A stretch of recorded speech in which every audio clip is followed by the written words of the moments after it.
Agora nós vamos para o momento da palavra, e eu quero ler um texto no Evangelho de João, no capítulo 15, no verso 11. Este verso aqui, capítulo 15, verso 11, foi o verso que eu li no último versículo domingo, quando eu preguei. E esse texto diz assim, está aparecendo para você: eu tenho-vos dito estas coisas para que o meu gozo esteja em vós e o vosso gozo seja completo. Eu tenho-vos dito estas coisas para que o meu gozo esteja em vós e o vosso gozo ele seja completo. E hoje o meu coração ele se inclinou a falar sobre isto, sobre esse texto. E curiosamente, no domingo, quando eu fui pregar sobre emoções, e eu estava destacando alguns textos, e esse texto ele veio ao meu coração, e ele já tinha estudado o que eu iria falar hoje há algum tempo atrás também. E aí eu percebi que era o mesmo verso, né? Já que a gente falando de emoção, falando da satisfação de ter um Deus, de andar com Deus, do cuidado que Deus tem com a gente. E hoje eu quero falar sobre um Deus que deseja te ver feliz, um Deus que deseja te ver alegre, um Deus que Ele realmente, quando Ele olha para você, Ele olha para mim, o que Ele pensa, o que Ele sente, é que Ele realmente gostaria que nós fôssemos felizes. E esse texto de 15, 11, quando você olha aqui para o Evangelho de João, ele faz parte de um contexto. O que está acontecendo aqui nesse texto que nós lemos, pegar todo o contexto dele. Quando a gente olha aqui para o verso 1 e olha para todos os versos, o que eu estou vendo aqui é que Jesus está falando, o discurso de Jesus é a respeito da videira verdadeira. Jesus está falando de ramos, Jesus está falando de videira, Jesus está falando do viticultor em algumas traduções, agricultor em outras traduções. E Jesus então está falando a respeito disto. E depois de ensinar e falar a respeito de videira, falar a respeito de ramos, falar a respeito de agricultor, depois de Jesus deixar claro a importância dos discípulos, das pessoas que estavam ouvindo ele compreenderem que para a gente conseguir produzir frutos, para a gente conseguir ter na nossa vida essa capacidade de produção de frutos, a única maneira, a única forma é a gente estar enxertado ou enxertados na videira. Depois de Jesus aqui nesse texto salientar os discípulos sobre a razão, sobre a importância de realmente eles guardarem os seus mandamentos, depois de Jesus também salientar a importância deles permanecerem em seu amor, Jesus salienta tudo isso, ou ele coloca tudo isso, e Jesus ele mostra que existe uma razão para tudo isso. O capítulo 15, do verso 1 até o verso de número 11, agora ele vai dar uma razão, o porquê que Jesus tem tantas orientações. E aí aqui no verso que eu li, ele diz assim que o desejo de Jesus era que o gozo deles, é o que está escrito aí no texto que está aparecendo para você, que o desejo de Jesus era que o gozo, a alegria deles fosse completa, ou seja, Jesus está falando para que eles, recebendo todas aquelas orientações, e eles se observassem todas aquelas orientações, Jesus está dizendo o seguinte: eu estou dizendo tudo isso para que vocês sejam felizes, para que vocês sejam alegres, para que vocês vivam a vida de alegria. Agora, é lógico que na minha mente, no meu coração e pelo conhecimento que nós vamos tendo da palavra de Deus, a cada dia aprendendo, é lógico que Jesus não falava da alegria deste mundo. Jesus não está falando do gozo, da satisfação, da felicidade deste mundo. Sabe por que ele não está falando disso? Porque a alegria do mundo, a paz do mundo, a satisfação do mundo, na dimensão da vida, simplesmente nessa dimensão, ela tem base na circunstância, ela tem base naquilo que nós provamos, naquilo que nós vivenciamos. E a alegria de Deus não, a alegria de Deus ela não tem base em circunstâncias. A alegria de Deus ela é profunda, a alegria de Deus é algo que mora dentro de você, a felicidade de Deus é algo que está dentro de você, que reside em você, a felicidade de Deus é algo que extrapola toda a capacidade de compreensão. Por exemplo, um texto que eu sempre gosto de citar, quando Paulo fala aos Filipenses que nós não devemos estar ansiosos por coisa alguma, mas pelo contrário, antes todas as nossas necessidades, todas as nossas ansiedades devem ser conhecidas diante de Deus por meio da oração, por meio da súplica e por meio de agradecimentos, por meio de ações de graças. E o verso de número 7 do capítulo 4 de Filipenses eu gosto muito, porque aí ele fala assim: e a paz de Deus que excede todo o entendimento guardará os vossos corações, guardará as vossas mentes em Cristo Jesus. Então Jesus, ele não está falando de uma alegria que ela é proporcionada por algo que eu conquistei neste mundo, não. Jesus está falando de algo muito mais pleno, algo muito mais sublime, algo muito mais superior, até porque Jesus sabia que muitos que estavam ouvindo ele neste discurso morreriam, seriam pessoas que às vezes seriam perseguidas, e se eles fossem olhar para as circunstâncias da vida para ser felizes, ou para serem felizes, eles não seriam felizes. Agora, você acredita, você que está me vendo aqui hoje, você que está me ouvindo, você acredita que Deus, Ele deseja te ver feliz? Você realmente é daquele tipo que bate no peito com muita fé e diz assim: não, o meu Deus, Ele acredita que em mim habite a alegria do Espírito Santo dentro do meu coração, dentro da minha alma, dentro do meu ser. Dê o nome que você quiser.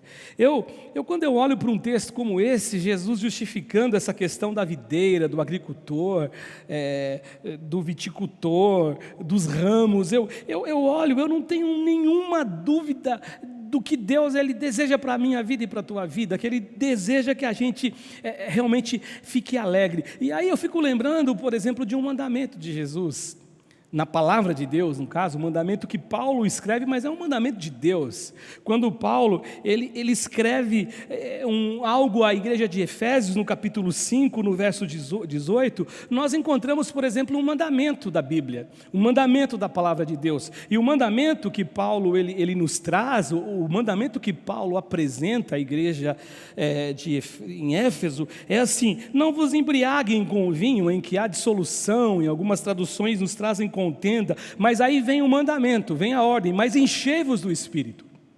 Mas enchei-vos do Espírito Santo. Vocês não devem ser cheios do vinho que deixa vocês bêbados, que deixam vocês com uma alegria, mas é uma alegria com passageira, uma alegria com data marcada, é uma alegria com hora marcada, melhor dizendo. Não, mas a alegria que Deus Ele quer nos proporcionar é a alegria de ter dentro de nós o Espírito Santo. E aí eu lembro de um outro texto, quando Paulo ele fala a respeito dos frutos, aliás, do fruto do Espírito, dos frutos do Espírito. Essa é a forma correta de dizer. Quando Paulo diz lá em Gálatas 5:22, o fruto do Espírito é o quê? É paz, é alegria, é amor. Então a alegria está ali, tem outros: benignidade, bondade, paciência, domínio próprio, mansidão, mas a alegria está embutida ali, ou seja, é o Espírito Santo que Paulo, ao escrever aos Efésios, diz assim: enchei-vos do Espírito Santo. É esse Espírito que Paulo fala que vai produzir na gente alegria. Então Paulo, o apóstolo, vai dizer exatamente isso. Sabe, gente, quando eu olho para esse texto do Evangelho de João, no capítulo 15, que é um capítulo que nós conhecemos muito bem, eu e você conhecemos, os mais velhos de igreja, de leitura da Bíblia, não necessariamente mais velhos de igreja, porque às vezes a pessoa tem muito tempo de igreja, mas pouca leitura da Bíblia. Mas para quem é leitor da Bíblia, conhece esse texto. Quem gosta de ouvir sermões, conhece esse texto.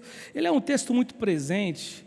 Quando eu olho sobre esse contexto dos ensinamentos de Jesus, falando sobre o agricultor, referenciando o agricultor como Deus, referenciando a si mesmo como a videira verdadeira, e nós, discípulos dele, como ramos, eu vejo o quanto Deus nos deseja enxergar a cada um de nós e nos ver alegres e felizes. Eu consigo enxergar isto. Agora, mas para isso acontecer, em primeiro lugar, eu tenho que aprender algumas coisas. E a primeira coisa que eu preciso aprender, a primeira coisa que você precisa aprender sobre essa questão de Deus, dos céus, Deus olhar para você, Deus enxergar você e te desejar abraçar você, mas além disso, desejar te ver feliz. Eu vejo aqui que a gente tem que aprender uma coisa, que a alegria verdadeira, ela tem consistência na presença de Jesus em nós. A alegria verdadeira, escuta o que eu estou dizendo para você, a alegria verdadeira tem consistência, ela é real, ela é sólida, quando eu tenho a presença de Jesus dentro do meu coração, habitando o meu ser, habitando a minha vida, andando comigo. E é o texto de João no capítulo 15, no verso 4, logo no comecinho, Jesus fala assim para os discípulos, fala assim para quem os ouve, né? Permanecer em mim, e eu permanecerei em vós. Olha o que Jesus está dizendo, olha, permaneçam em mim que eu vou permanecer com vocês. Em outras palavras, eu fico imaginando que Jesus está dizendo assim, o volúvel não sou eu, o volúvel é você, o volúvel não é Jesus, o volúvel sou eu. Agora, quando eu falo agora como se fosse Jesus, Jesus está dizendo assim, eu não sou volúvel, se vocês permanecerem em mim, não me abandonarem, não virarem as costas para mim, eu estou com vocês, eu jamais vou abandonar vocês. E Jesus, ele diz exatamente isso, e eu tenho tanta certeza sobre esse ponto de vista, eu tenho tanta certeza na alma, que Deus ele deseja ver a gente feliz, porque essa afirmação que Jesus está fazendo, permaneçam em mim, que eu vou permanecer em vocês, Jesus ele explica como no verso 11, quando ele fala assim, tenho dito estas coisas, e estas coisas que Jesus está dizendo, é essa primeira aqui que eu estou citando para você, dentre outras, ou seja, no verso 11 Jesus está dizendo, tenho vos dito estas coisas, para que a alegria, para que o meu gozo, não a felicidade que o mundo pode dar para vocês, mas a minha alegria, a minha felicidade, a minha alegria, que é uma alegria que não tem comparação com as coisas da vida, para que a alegria esteja em vocês, e vocês sejam completos, e o gozo de vocês sejam completos. Então ele está dizendo, tenho dito estas coisas, e o que ele está dizendo é esta primeira coisa, permaneçam em mim, e eu permanecerei em vós. Sabe, gente, o mundo tenta nos convencer que a alegria verdadeira está centralizada nas coisas. E quando eu digo mundo, eu não digo só que as pessoas estão dizendo, eu digo o que nós sentimos às vezes. O grande problema da gente é o sentimento, né? O sentir, e às vezes nós nos pegamos pensando assim. Se você for honesto com você, com Deus, quantas vezes você pensou isto? Eu já pensei, às vezes nós pensamos que a alegria verdadeira, ela está centralizada nas coisas, que a alegria verdadeira, ela está centralizada no dinheiro, que a alegria verdadeira, ela está centralizada na fama, que a alegria verdadeira, ela é centralizada e ela é balizada no fato de eu ter sucesso.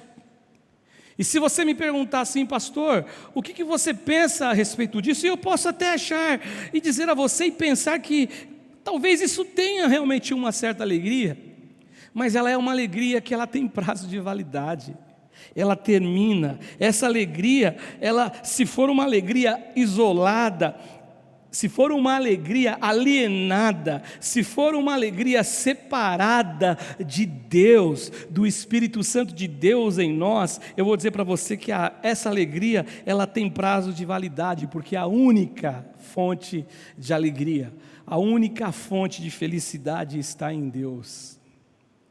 Está em Deus. Eu ouvi uma vez um pastor pregando, há muito tempo atrás, que ele começou a falar sobre felicidade, e eu me lembro que ele dizia assim que, para nós, a felicidade é totalmente diferente daquilo que a Bíblia apresenta como felicidade, porque para nós a felicidade ela é baseada em coisas, para nós a felicidade é baseada nos acontecimentos, e ele começou, por exemplo, a falar de alguns personagens bíblicos que tanto sofreram, alguns personagens bíblicos do Antigo Testamento, os nossos patriarcas, que vivenciaram situações terríveis, mas eles eram felizes. Mas se você olhar para a vida de cada um deles, eles não tinham algo para dizer, a circunstância que está fazendo esses caras felizes, não tinham, porque a felicidade deles estava em viver com Deus, em ter Deus dentro deles e não em ter as coisas. Eu não estou dizendo que ter coisas é errado, eu não estou dizendo que a gente tem que lutar para conquistar as nossas coisas, para nós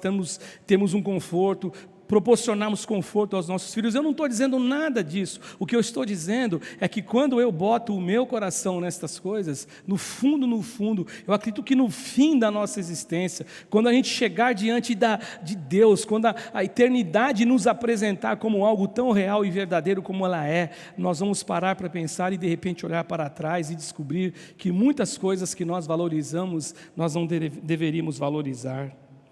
Jesus, quando ele traz esta orientação de que o fato de buscarmos, o fato de nós focarmos nossa vida com Ele e andarmos com Ele e produzirmos nossa ação de vida junto com Ele, o que o Senhor Jesus diz que isto que nós fazemos, isso que Ele faz, melhor dizendo, o que Ele ensina, focar a nossa vida com Ele, focar a nossa vida permanecendo nele. O que Jesus está dizendo, que Ele faz isso para que a gente seja feliz.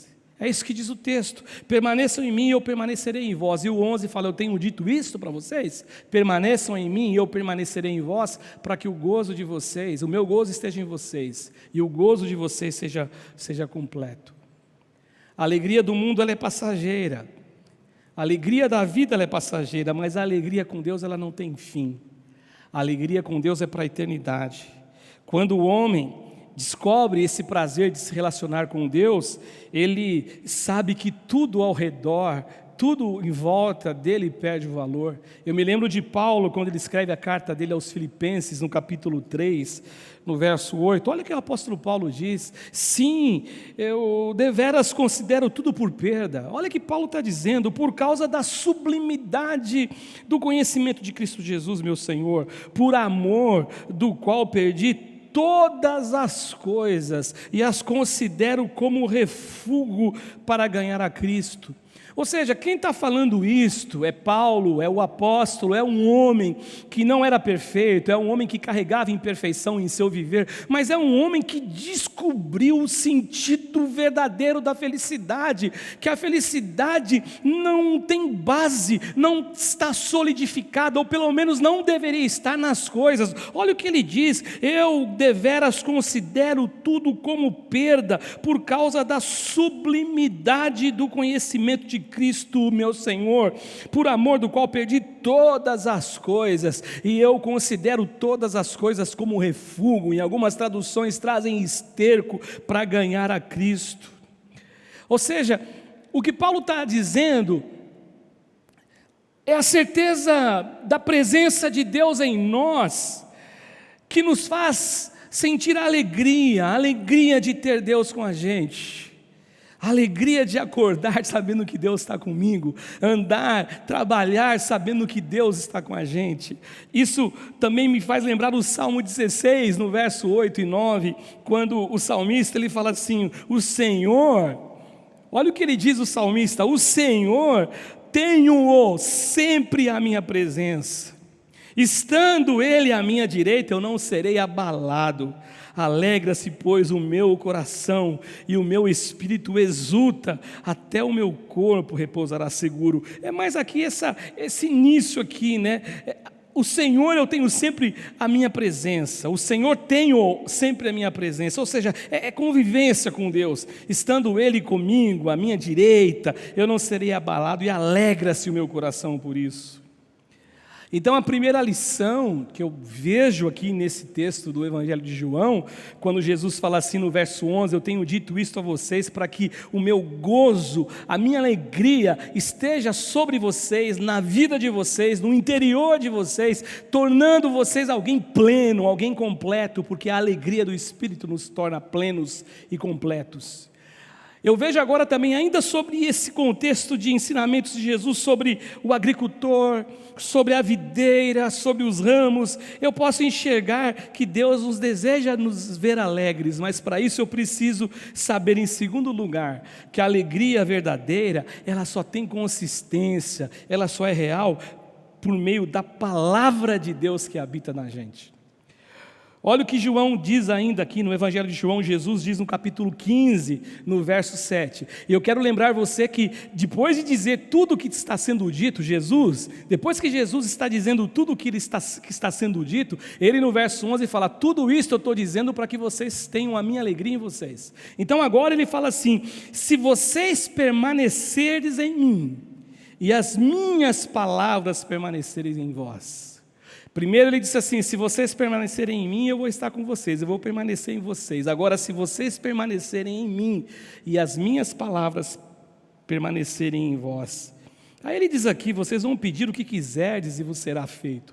E tem muita gente que pega esse texto aqui e ele aplica fora do contexto, como um pastor Edivaldo Daga, um professor meu no Instituto de Iben, dizia assim, que ele pega um texto, o sujeito pega um texto e ele prega fora do contexto, ele cria um pretexto. E aqui muitos ficam olhando esse texto aqui com aquele coração e com aquela mente gulosa de querer tudo do mundo. Então ele fala: olha, então se eu permanecer em Deus, as palavras dele em mim, eu vou pedir tudo e tudo vai ser feito. Mas Jesus, quando ele fala isto, ele fala para a gente que sabe que quando alguém tem Deus como Deus no coração, ele não está ligado nas coisas dessa vida, ele vive aqui nesse mundo como um estrangeiro, ele não vive aqui como se aqui fosse um fim, ou o fim de todas as coisas, como se aqui fosse o objetivo final. Não, somos passageiros aqui, eu e você um dia nós vamos morrer, eu e você um dia vamos deixar esse tabernáculo, como Paulo fala, e Paulo fala assim: o dia que nós deixarmos esse tabernáculo, essa casa terrestre,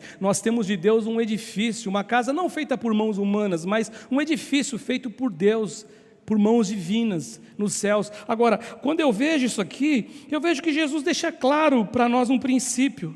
A presença de Deus, em primeiro lugar, a presença de Jesus em nós, ela tem base para a nossa alegria, ela é a base para a nossa alegria.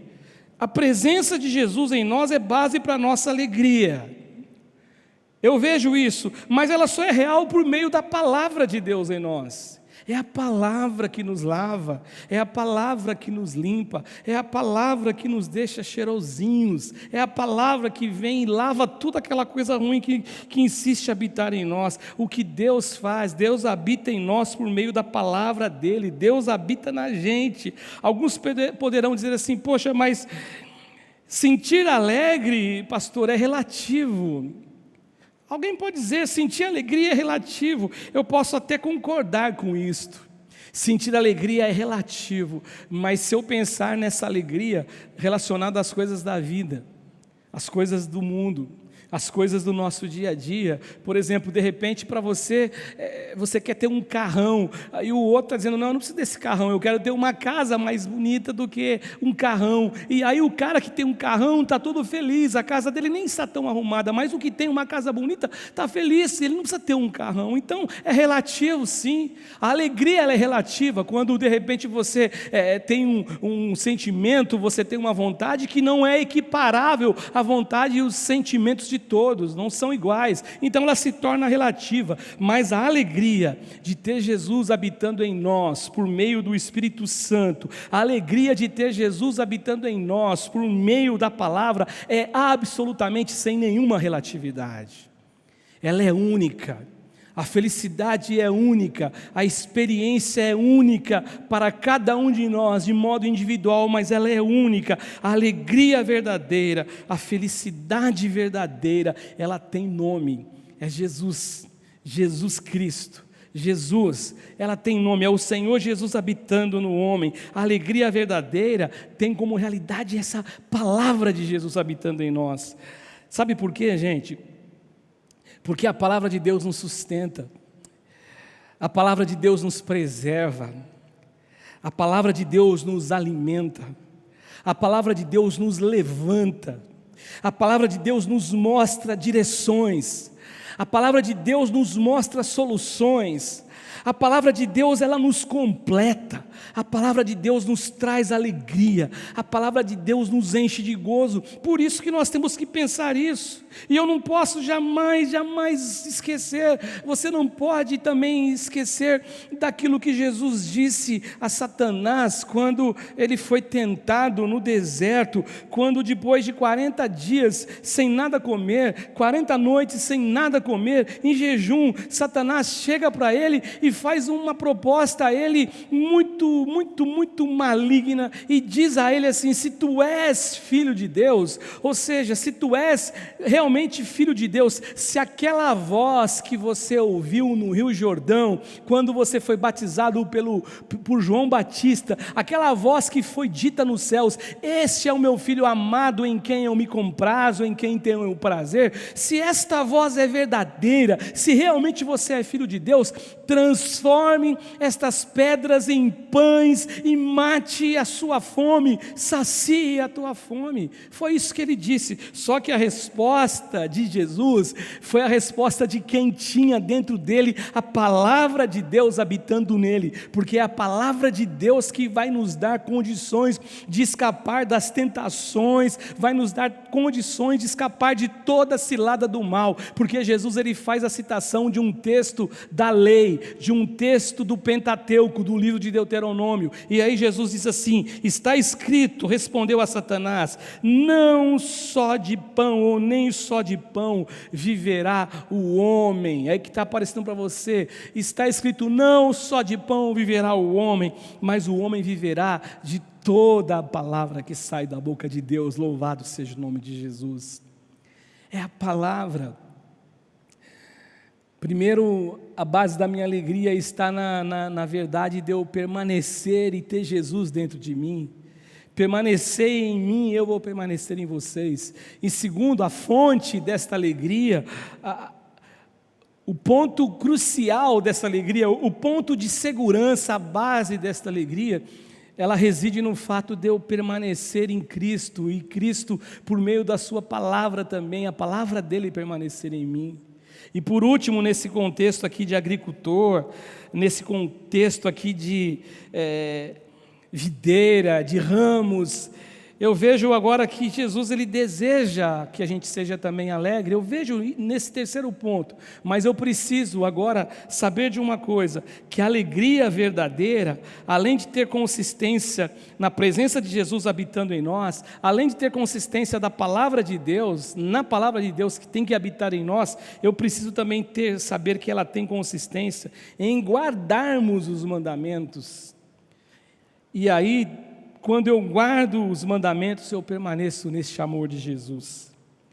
João capítulo 15, verso 10, um verso antes do 11, o verso 10. Aí Jesus fala assim, se vocês guardarem os meus mandamentos, vocês vão permanecer no meu amor. E aí ele fala, olha, assim como eu também tenho guardado os mandamentos do meu Pai, e no seu amor eu permaneço. Sabe, gente, eu de verdade eu não consigo enxergar maior alegria, eu não consigo enxergar uma felicidade maior do que a gente se descobrir amado por Deus. Eu não consigo enxergar uma maior alegria nesta terra, nessa dimensão, nessa vida, ou até na vida vindoura. Eu não consigo ter nenhuma comparação, nenhum ponto que possa ser comparado com a alegria de eu descobrir que Jesus ele me ama. E aí Jesus diz assim aqui nesse texto que nessa ação de guardar os seus mandamentos, é o que ele diz aqui, isso é um indicativo de permanência no amor de Deus. Porque ele vai dizer isso no Evangelho de João, você já cantou, acho que aquela cantora Heloísa Rosa, ela canta assim, o texto de João: se eu guardo os mandamentos de Deus, ele vai fazer morada em mim. Eu amo a Deus, eu demonstro o amor a Deus, não algo que eu digo de modo teórico, mas vivendo na prática. Quando eu guardo os mandamentos de Deus, eu estou dizendo que eu realmente amo a Deus, eu permaneço neste aconchego, neste cantinho de calor, de amor, de abraço. Essa é coisa tão gostosa da gente sentir. É isso que nós aprendemos. Porque muitos acreditam que o fato da gente observar os mandamentos de Deus, as nossas vidas serão vidas apagadas, serão vidas que serão destinadas a um viver sem graça, a um viver triste, sem a alegria do sol, sem a felicidade da vida, sem a felicidade na alma, porque eles acham que guardar os mandamentos de Jesus é ser destinado a viver num calabouço, preso, no cárcere, porque você não pode fazer nada. Mas o que é maravilhoso, que isto acontecendo, quando eu guardo os mandamentos, o que ocorre é justamente o oposto, é o oposto. Eu já pensei assim também. Eu me lembro quando a minha mãe se converte ao Evangelho e depois a minha irmã, ou elas juntas, se convertem ao Evangelho. Minha irmã com 12 anos, a pastora Kátia tinha 12 anos, a minha mãe e a pastora Kátia nos convidavam para os cultos, e eu me lembro de ter dito para minha mãe um dia assim: mãe, eu vou ser crente um dia, eu vou para a igreja um dia, mas eu vou ser crente e vou para a igreja depois que eu envelhecer, depois que eu estiver velho, porque na mente da gente, a gente pensa que guardar os mandamentos de Deus, seguir o Evangelho é um calabouço, é uma vida cinza, é uma vida sem alegria. Mas acontece ao contrário. Sabe por quê? Porque João, esse que é discípulo de Jesus, esse João que ele é alguém que foi conhecido como discípulo do amor, ele diz o seguinte, que os mandamentos de Jesus, ele vai dizer lá na sua primeira carta, no capítulo 5, no seu verso 3, que os mandamentos de Jesus não são penosos. Olha o que ele diz, ele fala assim: porque este é o amor de Deus, que guardemos os seus mandamentos. Este é o amor de Deus. O amor de Deus habita em nós quando nós guardamos os mandamentos dele. E quando nós temos o amor de Deus habitando em nós, nós somos felizes, nós somos alegres, não tem outro resultado a ser produzido. E olha o que ele diz: ora, os seus mandamentos não são penosos. Não é difícil, nós somos felizes. As pessoas acham que não, as pessoas acham que é uma prisão estar num culto, as pessoas acham que é uma prisão ler a Bíblia, as pessoas acham que é uma vida sem graça você orar. Pelo contrário, é uma vida de muita satisfação, é o gozo do Espírito Santo habitando dentro de nós. Jesus diz aqui que observando os seus mandamentos, nós vamos permanecer sob o cuidado, sobre o amor, sobre o zelo e sobre o carinho dele. É isso que ele está dizendo aqui: se guardardes os meus mandamentos, vocês vão permanecer no meu amor, assim como eu tenho guardado os mandamentos do meu Pai, e eu permaneço no amor do meu Pai, ele me guardando, ele me protegendo. E eu concluo hoje a minha fala dizendo para vocês aqui o que Jesus, relembrando a vocês, trazendo aqui para vocês o verso 11 que eu li no começo, quando Jesus fala assim: eu tenho-vos dito estas coisas para que o meu gozo esteja em vós. Eu tenho dito estas coisas para que o meu gozo esteja em vós, e o vosso gozo, a vossa alegria seja completo. Na minha cabeça, eu não sei na tua, mas eu fico pensando assim, em Jesus justificando para aquelas pessoas, para os discípulos, tudo isso que eu estou dizendo a vocês, orientando a vocês, tem uma razão. Não é porque eu sou chato, não é porque eu sou severo, não é porque eu sou duro, Não é porque eu sou um Deus carente, que preciso de vocês me bajulando o tempo inteiro. Não, não é nada disso. A razão é que eu desejo que vocês vivam vidas felizes. A razão é que eu quero que vocês sejam alegres. E a alegria que eu quero que vocês entendam não é a alegria das coisas da vida, não é a alegria das coisas do mundo. Eu posso ser alegre, e aí o que Jesus está me ensinando é que eu posso ser alegre em qualquer situação e circunstâncias. Eu não tenho que me alegrar nas circunstâncias ruins, eu não tenho obrigação de ser alegre com uma coisa ruim. Não é isso que Jesus está me ensinando, não é isso que Jesus está dizendo, mas na circunstância ruim eu posso me alegrar por saber que eu tenho um Deus que habita em mim, que anda comigo, que me ouve, que eu posso conversar com Ele, que eu posso falar com Ele, que eu posso ter um diálogo com Ele, sabendo que Ele está me ouvindo e sabendo que Ele tem muito a ministrar sobre a minha vida e me ajudar, me ensinar, me abraçar. É isso que Ele está dizendo. Muitas pessoas têm desejado ser felizes, mas eles buscam a felicidade na fonte errada, nas coisas, nas circunstâncias. Mas eu não busco essa alegria. Jesus está dizendo, eu não devo buscar, vocês não devem buscar alegria nessas circunstâncias. Tem um texto da Escritura, eu estou me lembrando agora, não me lembro o endereço dele, que fala assim, é Tiago, se eu não me engano, não me lembro se é no capítulo 5, está alguém feliz, cante louvores. É Tiago que fala isso, se eu não estiver equivocado.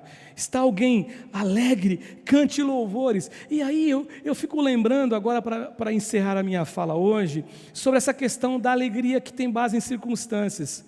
Você lembra da história, Paulo e Silas estão presos em Filipos, eles estão acorrentados, eles estão com soldados ali, eles estão presos, e aí diz que à meia-noite eles estão cantando, e aí eu fico lembrando dessa orientação de Tiago, alguém está contente, cante.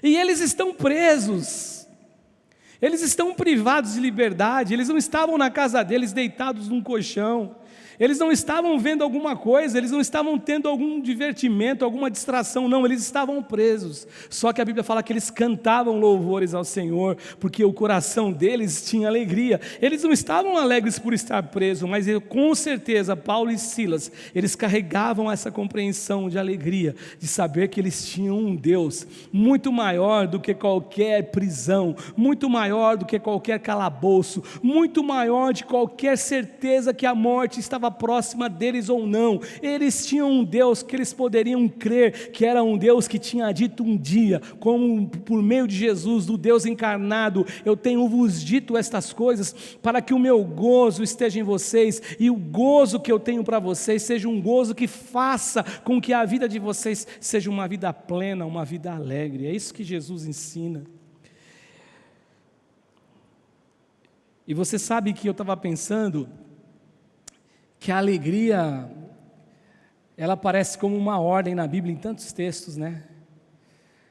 Regozijai-vos sempre no Senhor, outra vez digo regozijai-vos. Quando Paulo escreve aos Filipenses, alegrai-vos no Senhor, outra vez digo alegrai-vos. Tessalonicenses, no capítulo 5, naqueles versos 17 e 18, alegrai-vos. Neemias, a alegria do Senhor é a vossa força. O salmista quantas vezes se alegre no Senhor, regozijem-se no Senhor tantas vezes. E eu termino a minha fala de hoje com esse salmo que a Camilinha já colocou. Olha como existe aí uma expressão e um mandamento da parte de Deus, uma inspiração do salmista, que com certeza a inspiração é do trono de Deus para mim e para você. Alegrai-vos no Senhor e regozijai-vos, ó justos. Exultai vós todos que sois retos de coração. Portanto, gente, se eu tenho uma certeza e uma convicção na minha alma e no meu ser, é que o meu Deus, Ele é um Deus que te deseja ver feliz, que deseja ver você alegre. Só que você não pode, sob hipótese alguma, confundir circunstâncias com o desejo de Deus e com a alegria de Deus dentro de você. Tem hora que a circunstância vai nos trazer tristeza. Tem hora que a situação vai nos causar medo, insegurança e tristeza, angústia. Não é isso que Jesus fala. Jesus está dizendo assim, se Se vocês permanecerem em mim, se a minha palavra permanecer em vocês, com toda certeza, tudo isso que eu peço a vocês é para que o meu gozo habite vocês, e o meu gozo, ele seja completo em vocês. E se vocês permanecerem em mim e guardarem os meus mandamentos, o meu amor permanece em vocês. É por isso que eu estou dizendo tudo isso e orientando tudo isso a vocês. Que o Espírito Santo de Deus te ilumine, te traga a revelação, te traga a luz na alma, que você saiba que é isto aqui, palavra de Deus, a presença de Deus, que vai nos tornar felizes. Em nome de Jesus.